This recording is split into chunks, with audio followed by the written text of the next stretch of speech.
अस्सलामुअलैकुम। Class 6 subject science, chapter number 2 living organisms.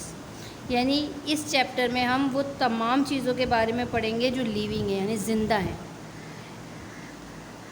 इस chapter में फर्स्ट टॉपिक सेल। सेल्स क्या होते हैं? Cells are the building blocks of all living things. All plants, animals and other living things are made up of the cells. यानी हर वो चीज़ जो जानदार है वो सेल से मिलकर बनती है। यानी फर्स्ट स्टेप जो होता है सेल होता है। जिस तरह से जब हम बिल्डिंग कोई बनाते हैं या उसका काम शुरू होता है तो पहले ईंट लगती है। जो पहली ईंट लगती है समझ लो वो सेल है। इसलिए कोई भी जानदार, चाहे वो एनिमल्स हो, प्लांट्स हो, ह्यूमंस बीइंग हो, कुछ भी हो, उनमें जो पहली चीज़ बनती है वो सेल होती है। सेल से मिलके फिर और चीज़ें बनती हैं। सेल्स जब ज्वाइंट हो जाते हैं एक साथ वो टिश्यूज़ बनाते हैं। जब टिश्यूज़ ज्वाइंट होते हैं एक साथ तो वो ऑर्गन्स बनाते हैं यानी आज़ा। और जब वो सारे ऑर्गन्स एक साथ मिलते हैं तो वो हमारी बॉडी बनती है। ठीक है, हम पहला स्टेप है सेल्स। एनिमल्स के सेल डिफरेंट होते हैं, प्लांट के सेल डिफरेंट होते हैं। Animal cell, a cell wall is absent in the animal cell. Animal cell के साइडों में वॉल नहीं होती, यानी सेल वॉल नहीं होती बल्कि सेल मेम्ब्रेन्स होती है। Cytoplasm is the present between the nucleus. ये जो बीच में मादा भरा होता है लिक्विड, इसे हम साइटोप्लाज्म कहते हैं। इसमें ये छोटे छोटे से जो बने हैं ये वैक्यूल्स कहलाते हैं। ये वाइट कलर के आपको नज़र आ रहे होंगे, ये वैक्यूल्स कहलाते हैं। The nucleus is usually in the centre. और इसका जो न्यूक्लियस होता है रेड कलर का, ये ज़्यादातर सेंटर में मौजूद होता है। एनिमल सेल इस टाइप का होता है। इसी तरह से प्लांट सेल थोड़ा डिफरेंट होता है। प्लांट सेल के जो साइड में आपको वॉल दी हुई है वो प्लांट सेल वॉल कहलाती है। इसके अंदर ज़्यादातर ग्रीन कलर का मादा भरा होता है, क्योंकि आपको पता है कि प्लांट ज़्यादातर ग्रीन कलर के नज़र आते हैं। इसे हम क्लोरोफिल कहते हैं। जो ग्रीन कलर का है इसे क्लोरोफिल कहते हैं। इसमें भी एक वैक्यूल होता है, बहुत बड़े साइज़ का वैक्यूल। वाइट कलर का जो है ये पूरा एक वैक्यूल है। यानी plant cell and animal cell थोड़े डिफरेंट होते हैं। इसी तरह से हम आगे प्लांट्स के बारे में रूट। अब प्लांट्स में डिफरेंट चीज़ें आ जाती हैं, जैसे रूट्स हो गए, स्टेम हो गए। स्टेम यानी शूट सिस्टम को कहते हैं। यानी जो पौधा ज़मीन के अंदर जो चीज़ मौजूद होती है वो हमारी जड़ कहलाती है, यानी रूट्स कहलाती हैं। रूट कैप होता है, यानी एक रूट होता है और उसके ऊपर एक कवर चढ़ा होता है जिसे रूट कैप कहते हैं। टैप रूट होता है, फैब्रस रूट होता है। यानी 3 तरह के रूट्स होते हैं, root cap, tap root, fibrous root. 3 तरह के रूट्स होती हैं जो मिलकर पूरा एक रूट सिस्टम बनाती हैं प्लांट के अंदर। इसी तरह शूट सिस्टम में क्या क्या मौजूद होता है? शब्स यानी ये जो झाड़ियाँ नज़र आ रही हैं आपको, पत्ते वगैरह, ट्रीज़, बर्ड्स यानी कलियाँ, फ्लावर्स, ये सारी चीज़ें शूट के अंदर मौजूद, यानी ऊपर के हिस्से पे मौजूद होती हैं पौधे के। ये हमारा पूरा शूट सिस्टम कहलाता है। इसी तरह the stem its branches along with the leaf system make up the shoot system. If the stem remains short with a lot of branches it is a called shrub. यानी जो हमारी छोटे छोटे पौधे होते हैं जो दरख्त की तरह नहीं होते, जो छोटे होते हैं उन्हें हम श्रब कहते हैं। और जो टॉल प्लांट्स होते हैं, जो बड़े होते हैं, जिनका ट्रंक यानी लकड़ी जो होती है, जो नीचे का तना होता है सख्त और खड़ा होता है, उन्हें हम ट्रीज़ कहते हैं। इसी तरह जो कलियाँ होती हैं उन्हें बड्स कहा जाता है। ये सारी चीज़ें पौधे के ऊपरी हिस्से पे मौजूद होती हैं। ये पूरा सिस्टम शूट सिस्टम कहलाता है।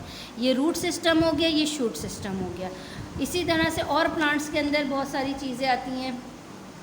सबसे पहले मैंने आपको बताया था कि सेल्स मिलके एक बिल्डिंग बनाते हैं जिस तरह से। इसी तरह सेल्स ऑर्गेनिज्म यानी ह्यूमन बीइंग में हो, जानवरों में हो, चाहे पौधों में हो, सेल्स पहला स्टेप होते हैं। जब सेल्स एक साथ मिल जाते हैं तो वो टिश्यूज़ बनाते हैं। यानी सेल एक होता है तो वो एक होता है, और जब बहुत सारे सेल आपस में मिल जाते हैं तो वो टिश्यूज़ बनाते हैं।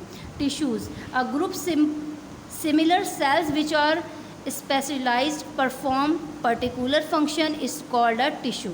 अच्छा, टिश्यू कितने तरह के होते हैं? Vascular tissue for example use for the transporting food. जो भी टिश्यू जो ग़िज़ा को एक जगह से दूसरी जगह मुंतकिल करते हैं वो वस्कुलर टिश्यूज़ कहलाते हैं। इसी तरह से transporting food, water and plants. और muscles tissues is use for the movement of animals. और जो मसल्स टिश्यू होते हैं ये वाले टिश्यू, ये ज़्यादातर मसल्स टिश्यूज़ जो होते हैं मूवमेंट के लिए यूज़ होते हैं, यानी हरकत जब हम करते हैं तो वो ये वाले टिश्यूज़ यूज़ होते हैं। इसी तरह से जब टिश्यूज़ आपस में मिलते हैं तो different types of tissues group together from an organ. जब टिश्यूज़ आपस में मिल जाते हैं तो ऑर्गन बनाते हैं। मसलन मसल 2-3 तरह के टिश्यूज़ मिले और उन्होंने ज्वाइन किया तो इस तरह से कोई एक ऑर्गन बन गया। ऑर्गन कहते हैं आज़ा को, जैसे हमारी नाक, कान, आँख, डिफरेंट जिस्म के अंदर के हिस्से, जिस्म के उंगली, नाखून, इस तरह से ये सारे टिश्यूज़ मिलकर एक ऑर्गन बनाते हैं।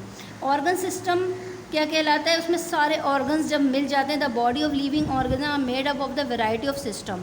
All this system perfect important function without which the body would be able to survive. Systems are move up many organs which work together. जब सारे organs मिल जाते हैं तो वर्क करते हैं और सर्वाइव करने में मदद देते हैं। यानी अगर मछली है तो वो पानी के अंदर ही सर्वाइव करती है। इसी तरह से जो लैंड के एनिमल्स हैं या पौधे हैं वो लैंड के ऊपर ही सर्वाइव करते हैं। तीसरा टॉपिक हम यहाँ पे पढ़ेंगे, transport system in plant. Transport का मतलब होता है एक जगह से दूसरी जगह जाना। अब होता क्या है कि जब हम पौधों में पानी डालते हैं तो पानी सॉइल के अंदर यानी मिट्टी के अंदर मौजूद होता है। ये पानी पहले तने तक जाता है, स्टेम तक जाता है, स्टेम के बाद आपके लीव्स में पहुंचता है और लीव्स जो होती है ग्रोथ करने में मदद देती हैं। यानी ये जो पूरा अमल होता है, यानी मिट्टी से, सॉइल से वाटर एंड सॉल्ट यानी मिनरल्स जो होते हैं वो सारे लेके पौधों के दूसरी जगहों पर पहुंचाते हैं, यानी फ्लावर्स, बर्ड्स, लीव्स, इन तक जो ये पूरा जो अमल कहलाता है ना, पानी एक जगह से पूरा ऊपर तक जाता है। क्योंकि हम पानी जब पौधों में डालते हैं तो मिट्टी जस्ट कर लेती है। जब वो मिट्टी जस्ट करती है तो उसमें बारीक बारीक सुराख मौजूद होते हैं, टिनी होल्स होते हैं जिन्हें हम स्टोमेटा कहते हैं। उन स्टोमेटा के ज़रिए वो पौधे के दूसरे हिस्से तक पहुँचता है और ये पूरा जो अमल होता है ये ट्रांसपोर्टेशन कहलाता है। इसी तरह से photosynthesis in a plant. Photosynthesis का अमल ये होता है, green plant make their own foods there leaves. जो ग्रीन कलर के प्लांट्स होते हैं, जो उनके पत्ते होते हैं वो ग़िज़ा तैयार करते हैं और ये अमल फोटोसिंथेसिस का कहलाता है। इसके लिए हमें सनलाइट की ज़रूरत पड़ती है, कार्बन डाइऑक्साइड की ज़रूरत पड़ती है और ऑक्सीजन की ज़रूरत पड़ती है। ये सारी चीज़ें सनलाइट, कार्बन डाइऑक्साइड ऑब्ज़र्व करते हैं एयर से और ऑक्सीजन जो होता है देते हैं। यानी पौधों में डिफरेंट हिसाब होता है। दिन की रोशनी में पौधे कार्बन डाइऑक्साइड जस्ट करते हैं, अपने अंदर लेते हैं और ऑक्सीजन बाहर देते हैं। उससे हम जब भी हम कहते हैं पौधे ज़्यादा से ज़्यादा लगाएं, दिन की रोशनी में जितने भी पौधे लगे होंगे उससे एटमॉस्फेयर अच्छा होगा, ऑक्सीजन मिलेगा। रात के वक्त ये अमल उल्टा होता है, क्योंकि उस वक्त सनलाइट नहीं होती तो फोटोसिंथेसिस का अमल मौजूद नहीं होता। उसमें वो ऑक्सीजन जस्ट करते हैं और कार्बन डाइऑक्साइड रिलीज़ करते हैं। इसके फ़ायदे क्या होते हैं? Benefits. Photosynthesis maintain the level of oxygen. यानी फोटोसिंथेसिस का अमल जो होता है वो हमारे एटमॉस्फेयर में ऑक्सीजन का लेवल बरकरार रखता है और हमारी अच्छी ज़िंदगी में सांस लेने में बहुत मदद देता है। जब ज़्यादा ग्रीनिश जहाँ पे जगह होगी और पौधे ज़्यादा लगे होंगे वहाँ पर ऑक्सीजन और सांस लेने में अच्छा महसूस होता है। इसी तरह बंजर जगह हो जहाँ कोई पौधे मौजूद ना हो, वेंटिलेटिंग ना हो, उस जगह पर सांस लेने में परेशानी हो। तो ज़्यादा से ज़्यादा पौधों को घर में, घर के करीब आसपास ज़रूर लगाने चाहिए ताकि आपकी वेंटिलेशन साफ़ हो और हवा फ्रेश हो जाए। कार्स, एरोप्लेन्स, होम हीटिंग, यानी हमारी इंडस्ट्रीज़, हम बहुत सारी ऐसी चीज़ें बन गई हैं जिससे धुआं निकलता है और एटमॉस्फेयर ख़राब होता है। इस एटमॉस्फेयर को सही करने के लिए नेचुरल रिसोर्सेज पर ज़्यादा से ज़्यादा पौधे लगाने चाहिए। जितने ज़्यादा हम पौधे लगाएंगे इतना ही हमारा एटमॉस्फेयर फ्रेश और साफ़ हो जाएगा। फोटोसिंथेसिस के अमल, ये अभी तक आपने जितना भी पढ़ा है ये प्लांट्स के बारे में था। अब हम ह्यूमन बीइंग के बारे में पढ़ेंगे। ह्यूमन बीइंग यानी इंसान। इंसान में डिफरेंट तरह के सिस्टम्स होते हैं। पहला सिस्टम होता है respiratory system. Respiratory system in a human respiration is the process by which food is oxidized in the body cells to produce energy. Oxygen taken into the body from the air, carbon dioxide is given out. यानी respiration का अमल वो अमल होता है जिसमें वो oxygen अंदर जज्ब करता है बॉडी के अंदर और कार्बन डाइऑक्साइड गिवन आउट करता है, यानी रिलीज़ करता है, बाहर निकालता है। ये सारा अमल रिस्पायरेशन का, यानी सांस लेने का अमल कहलाता है। इस प्रोसेस में होता ये है कि पहले हमारी नाक के थ्रू, आपको नज़र आ रहा होगा, ये रिस्पायरेशन सिस्टम में कहाँ से स्टार्ट होता है, नाक से।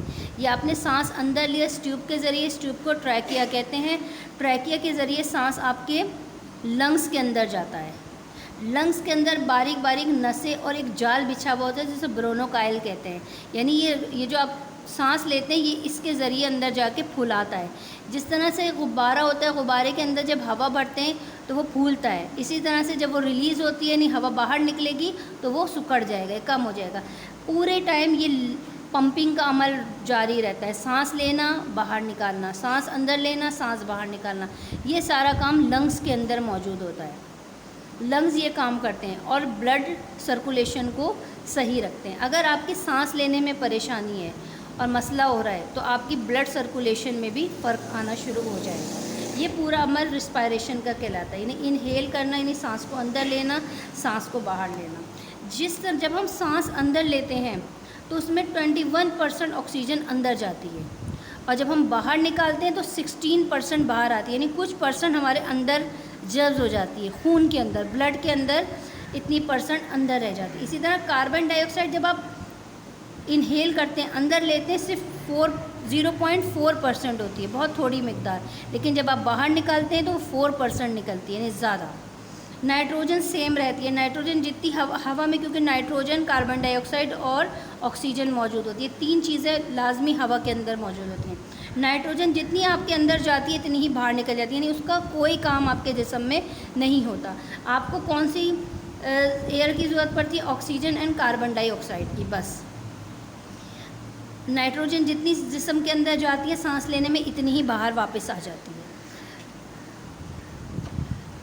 सर्कुलेटरी सिस्टम, अभी इससे पहले रिस्पायरेटरी सिस्टम, यानी सांस लेने का अमल। सर्कुलेटरी सिस्टम, सर्कुलेटरी सिस्टम की मेन चीज़ होती है हार्ट, यानी आपका दिल। ये दिल वो पंपिंग करता है जो ब्लड को सर्कुलर करता है, यानी ब्लड पूरे जिस्म तक पहुंचाता है। जिस्म के एक एक हिस्से तक दिल पंपिंग करके ब्लड पहुंचाता है।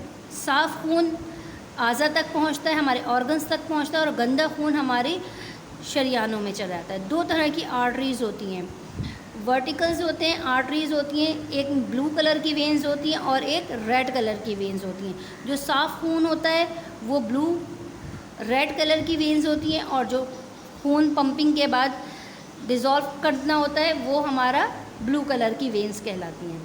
हार्ट ये सारा काम अंजाम देता है। सर्कुलेटरी सिस्टम में circulation of a important material around the body take place through the circulatory system. The part of the circulatory system, यानी हमारे जो पार्ट्स यूज़ होते हैं सर्कुलेटरी सिस्टम में, वो है हार्ट यानी दिल, आर्टरीज यानी शरियाने, कैपिलरीज यानी नसें बारीक बारीक, और वेन्स और नसें ये बारीक बारीक। ये सारा, ये पूरे जिस्म के अंदर एक जाल बिछा हुआ होता है, ये आपको नज़र आ रहा है। ये सब पूरे जिस्म के एक एक हिस्से में आपकी उंगली तक में ये नसें जारी होती हैं। यानी अगर आपका दिल पंपिंग करता है तो ब्लड आपके नाखून तक भी जाएगा, पैरों के नाखून तक भी जाएगा। पूरे जिस्म में इसका जाल बिछा हुआ होता है, आर्टरीज़ का, वेन्स का और कैपिलरीज़ का। ये पूरा सिस्टम ब्लड का जो होता है इन नसों के ज़रिए, इन वेन्स के ज़रिए हमारे जिस्म के एक एक हिस्से में पहुंचता है, ब्रेन से लेके हमारे लेग की फिंगर तक। इस एक सिस्टम सर्कुलेटरी सिस्टम होता है। तीसरा सिस्टम, 2 सिस्टम हमने पढ़ी, तीसरा सिस्टम डाइजेस्टिव सिस्टम कहलाता है। डाइजेस्टिव सिस्टम हमारी ग़िज़ा जो हम डाइजेस्ट करते हैं। Digestion is the process which is the insoluble food such as the protein, fats, carbohydrates and broken down by the action of enzymes into the simple soluble substance। यानी जो भी हम ग़िज़ा खाते हैं वो ब्रेक डाउन होती है, यानी टूटती है, चबाने के बाद वो हमारी सॉल्युबल कंडीशन में अंदर चली जाती है। ये सारा अमल डाइजेशन का कहलाता है। डाइजेशन के अंदर ये डाइजेस्टिव सिस्टम नज़र आ रहा है। ये माउथ, इसके पार्ट्स होते हैं डाइजेस्ट। सबसे पहले हमारी ग़िज़ा हमारे मुंह के ज़रिए अंदर जाती है और ये फूड पाइप होता है, इसके ज़रिए ये यहाँ पर स्टमक में आ जाती है। स्टमक जो होता है एंजाइम्स को मिला के इस फूड को लिक्विड कंडीशन में करता है और उसके बाद ये जो आपको नज़र आ रही हैं ये इंटेस्टाइन यानी आंतें कहलाती हैं। इन आंतों के ज़रिए कम से कम 7 मीटर्स लॉन्ग आंतें होती हैं जो बिछी हुई होती है जिस्म के अंदर, पेट के अंदर। इससे ग़िज़ा डिज़ोल्व होती है, जो काम की चीज़ होती है, जो ब्लड में शामिल होनी होती है वो ब्लड में शामिल हो जाती है, जो फालतू चीज़ होती है वो रेक्टम के ज़रिए बाहर निकल जाती है। ये पूरा अमल डाइजेस्टिव सिस्टम कहलाता है।